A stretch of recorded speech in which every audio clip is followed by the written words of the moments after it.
Hyde, por su parte, había llegado a la página 124.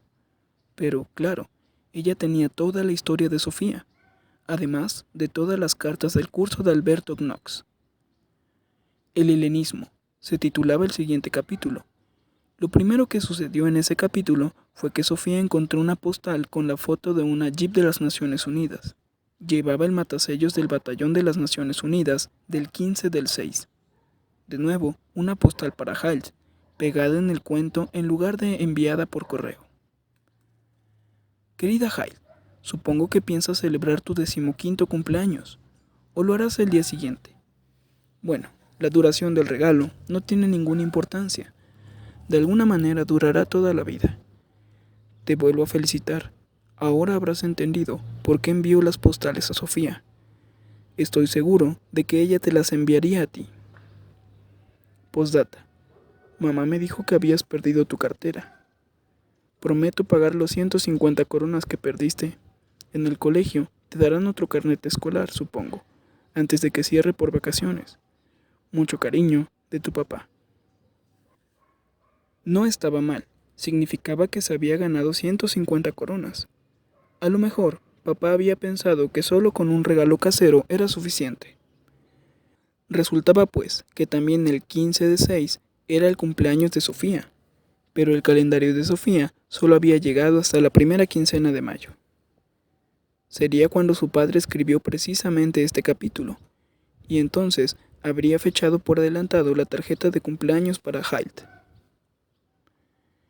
Y la pobre Sofía corriendo al centro comercial para encontrarse con Jorunn. ¿Quién era Hyde?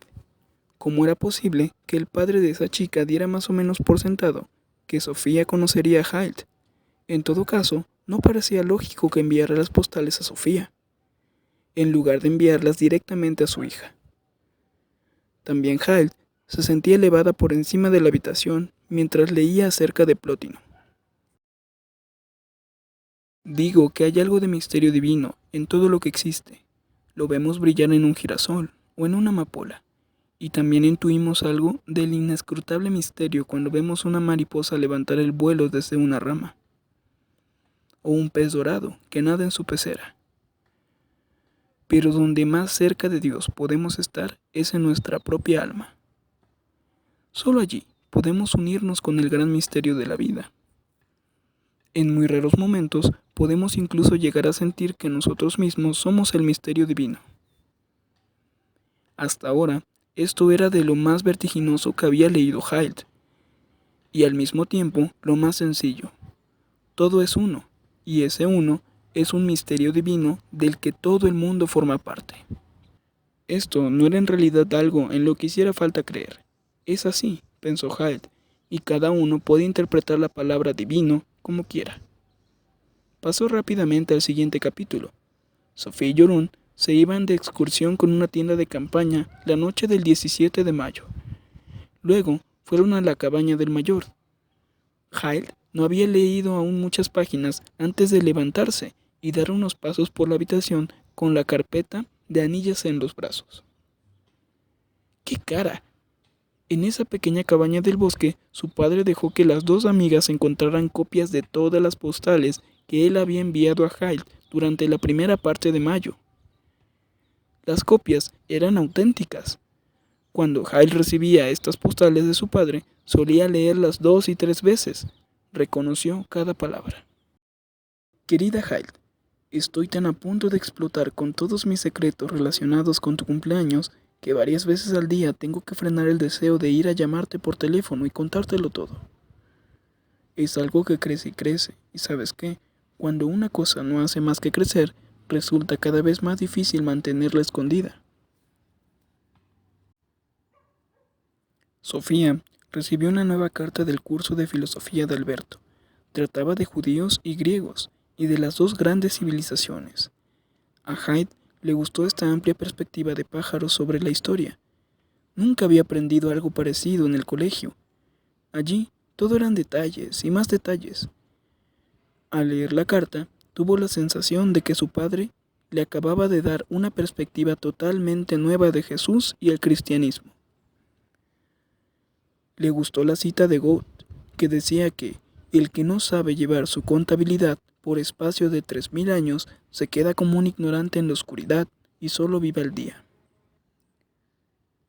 El siguiente capítulo empezaba con un trozo de cartulina pegada a la ventana de la cocina de Sofía. Era evidente una felicitación para Hyde. Querida Hyde, no sé si esta postal te llegará el día de tu cumpleaños. Espero que así sea, o que si no, al menos no te hayan transcurrido demasiados días. Que transcurra una semana o 2 para Sofía no significa necesariamente que transcurra tanto tiempo para nosotros. Yo volveré a casa la víspera de San Juan. Entonces nos sentaremos juntos en el baldancín mirando al mar. Hyde, tenemos tantas cosas de qué hablar. Luego Alberto llamó a Sofía. Era la primera vez que ella oía su voz. Suena como una especie de guerra. Lo llamaría más bien una lucha espiritual. Tendremos que llamar la atención de Hyde y conseguir que se ponga de nuestra parte antes de que su padre vuelva de Lillesand. Así fue como Sofía se encontró con Alberto Knox, disfrazado de filósofo medieval en la vieja iglesia del siglo XII. La iglesia. Hyde miró el reloj. Era la 1:15. Se había olvidado completamente de la hora. A lo mejor no importaba demasiado que no fuera a la iglesia el día de su cumpleaños, pero había algo de ese cumpleaños que le irritaba. Iba a perderse un montón de felicitaciones, y de todos modos tendría que escuchar sermones pronto. A Alberto no le costaba ningún trabajo hacer el papel de cura. Cuando hubo leído el capítulo en el que Sofía había aparecido ante Hildegarda, tuvo que acudir de nuevo a la enciclopedia. Pero esta vez no encontró nada, ni sobre la una ni sobre la otra. Típico. Cuando se trataba de una mujer o de algo femenino, la enciclopedia era tan muda como un cráter de la luna. ¿Estaría censurada la enciclopedia por la Asociación de Protección a los Machos o qué? Hildegarda de Ebingen había sido predicadora, escritora, médico, botánica e investigadora de la naturaleza. Además, podía considerarse un símbolo de que a menudo las mujeres eran las más realistas, incluso las más científicas de la Edad Media. Pero ni una palabra en la enciclopedia. ¡Qué vergüenza! Hyde no había oído hablar nunca de ningún lado femenino o naturaleza materna de Dios. Se llamaba Sofía, pero no se merecía ni un poco de tinta de imprenta. Lo único que encontró en la enciclopedia fue algo sobre la iglesia de Sofía en Constantinopla. Se llamaba Hagia Sophia, lo cual quería decir Sagrada Sabiduría. Esta sabiduría había dado nombre a una capital y a un sinfín de reinas, pero no ponía nada sobre ella en la enciclopedia. ¿No era eso una censura? Era verdad que Sofía aparecía ante la mirada interior de Hyde. Tenía constantemente la sensación de imaginarse a la chica con pelo negro. Cuando Sofía volvió a casa tras haber pasado casi toda la noche en la iglesia de María, se puso delante del espejo de latón que se había traído de la cabaña del bosque. Vio los nítidos contornos de su propia cara pálida, enmarcada por el pelo negro, que no se adaptaba a otro peinado que el de la propia naturaleza, un peinado de pelo lacio. Pero debajo de ese rostro también aparecía como un espectro la imagen de otra muchacha. De pronto, la muchacha desconocida empezó a guiñarle enérgicamente los 2 ojos. Era como si quisiera dar a entender que de verdad estaba allí dentro, al otro lado. Solo duró unos segundos y luego desapareció. Hyde misma había estado delante del espejo exactamente de la misma manera, buscando la imagen de otra persona. Pero ¿cómo podía saberlo papá? ¿Y no había estado buscando a una mujer de pelo negro? Pues la bisabuela había comprado el espejo a una gitana. Hyde notó que le temblaban las manos con las que tenía agarrada la gran carpeta de anillas. Se le ocurrió la idea de que Sofía existía de verdad allí dentro, al otro lado. Ahora, Sofía soñó con Hyde y Berkeley.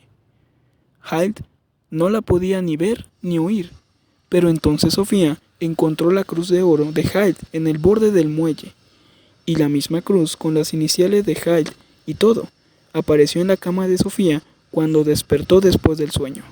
Hyde tuvo que pararse a pensar. ¿No había perdido también la cruz de oro? Se fue a la cómoda y buscó el joyero. La cruz de oro que le había regalado su abuela por su bautizo había desaparecido. Entonces, también había perdido la cruz. Vaya, pero ¿cómo podía saberlo su padre si ni ella misma lo sabía? Y aún había algo más. Al parecer, Sofía había soñado que el padre de Hyde volvía del Líbano. Pero todavía faltaba una semana. ¿Sería el sueño de Sofía una profecía? Quería decir su padre que cuando él volviera, también Sofía, de alguna manera, estaría allí. Había escrito algo sobre que Hyde iba a tener una nueva amiga. En una visión inmensamente clara, pero también tremendamente breve, Hyde se sintió convencida de que Sofía era algo más que papel y tinta de imprenta. Existía.